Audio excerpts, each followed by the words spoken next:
అందరికీ నమస్కారం. మనం ఆఫెన్ ఏం చేస్తామంటే, మన లైఫ్‌ని ఎదుటి వాళ్ళతో కంపేర్ చేసుకుంటాం. కంపేర్ చేసేసుకొని లోగా ఫీల్ అవ్వడం గానీ, జెలస్ ఫీల్ అవ్వడం గానీ ఇలాంటివి చేస్తాం. ఈ ఈ ప్రస్తుతం లైఫ్ ఏదైతే జరుగుతూ ఉందో, దాంట్లో ఈ కంపారిజన్స్, ఈ జెలస్‌కి అసలు తావే లేదు. ఓ చిన్న రియల్ స్టోరీ ఈ మధ్య తెలిసింది.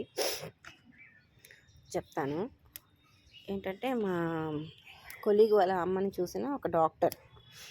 ఆహ్, తట్ మంచి పెద్ద హాస్పిటల్ అనమాట. చాలా పెద్ద హాస్పిటలు. 39 ఇయర్స్ అన్నమాట ఏజ్ ఆయనకి. 39 ఇయర్స్ ఆఫ్ ఏజ్.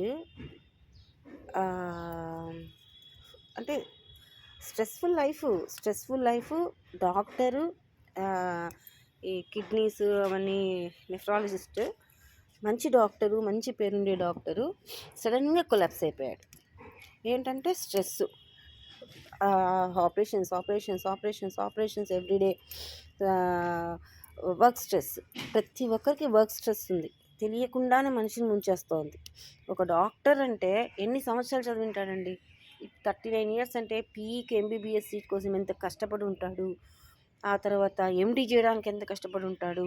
ఎన్ని రాత్రులు నిద్రలేని రాత్రులు చదువు కోసం వెస్ట్ చేసి ఉంటాడు తన లైఫ్లో.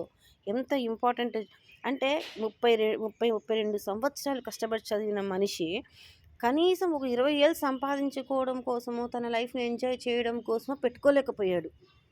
39 ఇయర్స్కి కొలాప్స్ అయిపోయాడు. అంటే చదివినంతకాలం మనిషి బతకట్లా. మనం చూస్తుంటే విపరీతమైన స్ట్రెస్.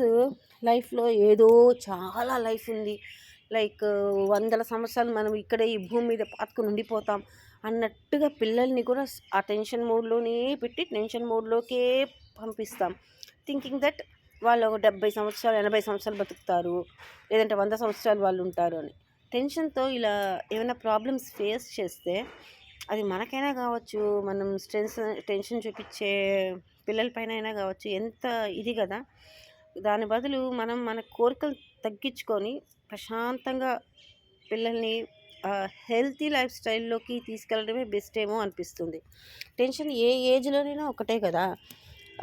30 ఇయర్స్ వాళ్ళకి ఒకటే టెన్షను, 17 ఇయర్స్ అయినా ఒకటే టెన్షను, ఏ ఏజ్ వాళ్ళకైనా ఒకటే టెన్షన్. సో టెన్షన్ లేకుండా ఉండేటటువంటి లైఫ్ స్టైల్లోకి పిల్లల్ని తీసుకెళ్ళాలి. కనీసం మనమా టెన్షన్ పెట్టకుండా ఉండాలి.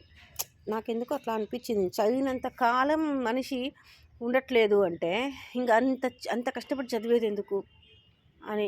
అఫ్కోర్స్ సొసైటీ, డబ్బులు, పదవి పదవి కాదు హోదా, వీటన్నిటికీ కోసం మనం కష్టపడాలి, తప్పదు. కానీ ఆ మూమెంట్ ఆఫ్ లైఫ్లో మనం ఎవ్రీథింగ్ లూజ్ చేసుకోకూడదు కదా. దేనికైనా ఒక బ్యారియర్ అనేది ఉండాలేమో కదా అని అనిపించింది. చాలా 39 ఇయర్స్ డాక్టర్ అంటే అది కూడా పెద్ద హాస్పిటల్, మంచి హాస్పిటల్, ఆ ఎక్విప్మెంట్స్ అవన్నీ చూస్తుంటే నాకైతే వెబ్సైట్లో చూస్తుంటే అబ్బా ఇంత బిల్డ్ చేసి అంత అర్ధాంతరంగా కొలాప్స్ అయిపోయాడా అని చాలా బాధ వేసింది అనమాట.